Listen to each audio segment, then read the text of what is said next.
تسلم ايدك يا محمد بيه. والله تسلم ايدك يا محمد بيه، يعني الله ينور بصراحه. انت يعني عملت معايا الصح وزياده. وانا مش هسكت في الحاجات اللي شبه دي، انا لازم اعمل فيديو واتكلم واقول للناس كلها اللي حصل معايا، لان انا كمواطن ليا حقوق على الدوله. يعني الموضوع مش كده، ايه خدت بالك؟ ما احنا لازم نبقى مع بعضنا على الخط يعني. انا امبارح عملت فيديو قلت لكم ان الرخصه اتاخدت مني على مدخل سموحه، الظابط سحب مني الرخصه واداني وصل.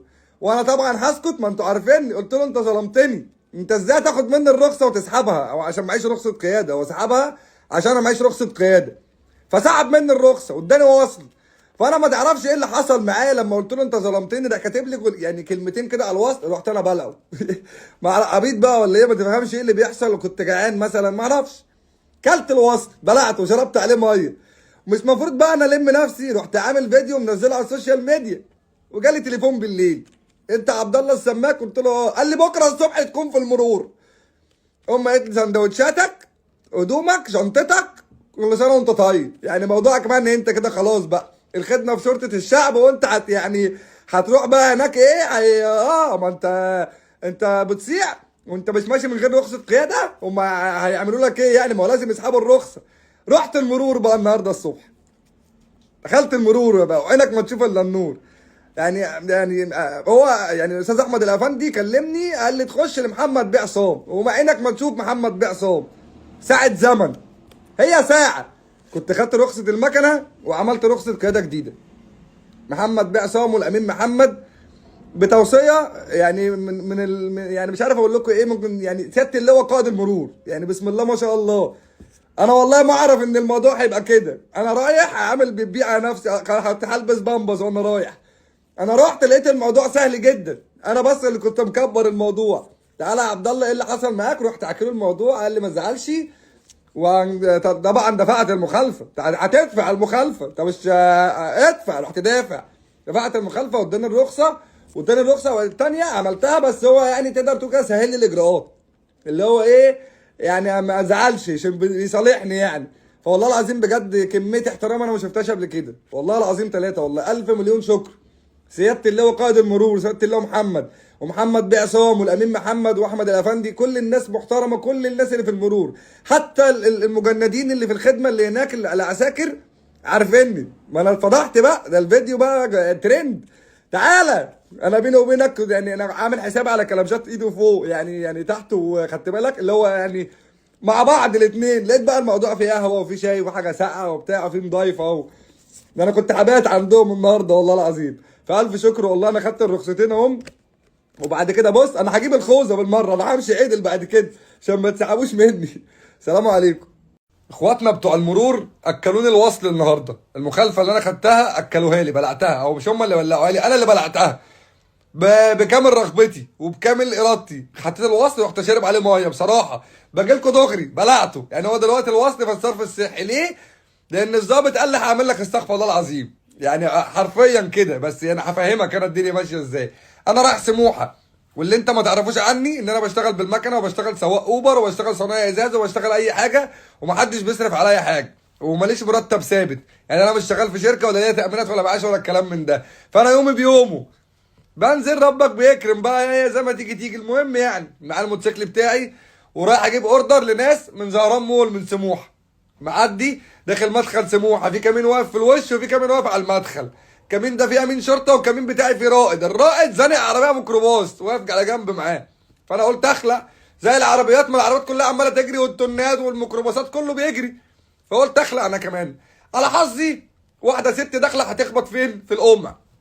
رحت انا راكن لها على اقصى الشمال عند الزاويه بقى اللي هي فاصل ما بين الطريق ده والطريق ده. ورحت واقف على جنب كده بقول لها تعالي كده، تعالي كده، اتفضلي عدي. راحت الست عدت. امين الشرطه اللي واقف في الكمين التاني شايفني وانا بعدي السكه بمشي المرور، قال لي اقف مكانك. قلت له حاضر. راح جاي لي بقى تعالى رخصتك. قلت له دي الرخصه، وادي البطاقه، وادي الرخصه الخاصه بتاعتي، ورخصه القياده بتاعت الموتوسيكل. قبل ما تسال عليها قالوا لي جوه في المرور 45 يوم بنعملوا استعلام على الشهاده وتعالى خدها. عدى من 45 يوم 42 يوم، فاضل لي 3 ايام هروح اخد الشهاده واكمل اجراءات الورق واخد الرخصه في يومين 3، فالموضوع يبقى خلصان معاك يعني. فبالله عليك ما تجيش عليا، انا لا عندي مرتب ولا عندي كلام من ده ولا وظيفه ثابته، فما تجيش عليا بالله عليك. دفعني وصل وبتاع. والله العظيم انا وقفت عشان اعدي الست. انا ركنت بعيد وما رضيتش اجري وسط الناس اللي بتجري دي عشان اعدي الست. قال لي حاضر. خد الورق وراح رايح فين؟ خد الرخصه والبطاقه وراح راح مديهم للظابط الرائد اللي كان هو بيكلم الميكروباص، اللي هو اصلا مدينا ظهره ومش شايفني ولا شايفه ولا شايف العربيات ولا شايف اي حاجه. وراح داخل عليه اداله ايه البطاقه والرخصه. راح جه الظابط قلت له يا باشا، امين الشرطه باشا ما قالوش كلمه والله العظيم.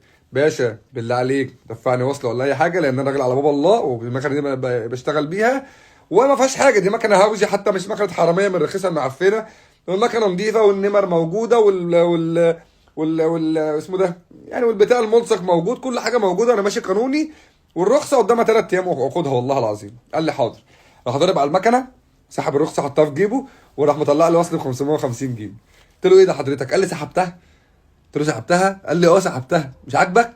قلت له لا عاجبني، بس انا حسيت كده ان انت ظلمتني، هو في قانون وفي روح القانون، انت ظلمتني ليه؟ التونيات دي بتدفع خمسينات كلها واقفه اهي، جيت على الموتوسيكل دفع 550 جنيه. قال لي ما انت معكش رخصه قياده. قلت له يعني هم اللي معاهم دفعنا انا دفعوا 50 وانا 550 ليه؟ انا عملت ايه؟ قال لي هو كده. قلت له عموما انا لا يا رب متشكرين منك يا باشا، انت ظلمتني. والباشا امين الشرطه اللي هناك ده باشا قال لي ايه؟ قلت له انت ظلمتني وانا لا يا رب ربنا هيجيب لي حقي. قال لي طب انا هوريك الظلم بقى، هات كده الوصل ده. راح خد الوصل وكتب لي عليه 3 4 جمل كده. بقول له ايه ده يا باشا؟ قال لي انا عملت لك حاجه اسمها اشتباه ملكيه، هخليك تلف ال 27 محافظه عشان تجيب رخصتك، وهياخدوا منك المكنه وهيبهدلوك عشان تبقى تتكلم وتعلي صوتك. قلت له اقسم بالله انا ما عليت صوتي ولا شوحت، انت في سن ابويا وفي مقام ابويا، ما ينفعش لا اشوح لك ولا اعلي صوتي عليك حتى لو انت مد ايدك عليا. قال لي طب انا هفرجك بقى على فمك ال 27 محافظه تجيب رخصتك. قلت له كمان كمان؟ قال لي اه. قلت له طب شكرا بقى، انا خلاص انا طالع من عنده انا على يقين تام ان انا دنيتي باظت. رحت بلع الوصل بصراحه ومش هتشرب عليه ميه يعني، هو فاهم اللي هو نزل في المكنه بقى تحت بقى. فانا هروح المرور بكره بقى، يعني انتوا شوفوا الفيديو ده وانا رايح المرور بكره، والله بقى تعملوا لي استغفر الله العظيم في المرور، تشبحوني هناك، تعلقوني اللي انتوا عايزين. لو عايزين اجيب لكم المكنه وانا رايح انا معاكم مفيش مشكله، يعني اديتكم زي الفل. جايبه لي محامي وهترفع عليا قضيه، هتحاسبيه بالجلسه ولا في القضيه عموما؟ انا لو مكانك حاسبيه بالقضيه عموما، حاسبه على المشاريب كلها مره واحده، هتبقى ليه لو يعني تبقى مبلغ والدفع. عدي الموضوع عشان انت في الاخر لا هتاخدي حق ولا باطل، والراجل عايز اتعابه، وانت بسم الله ما شاء الله طالما انت جبت سيره اهلي نخش على اهلك، بسم الله ما شاء الله عليكي، اهلك سايبينك سداح مداح.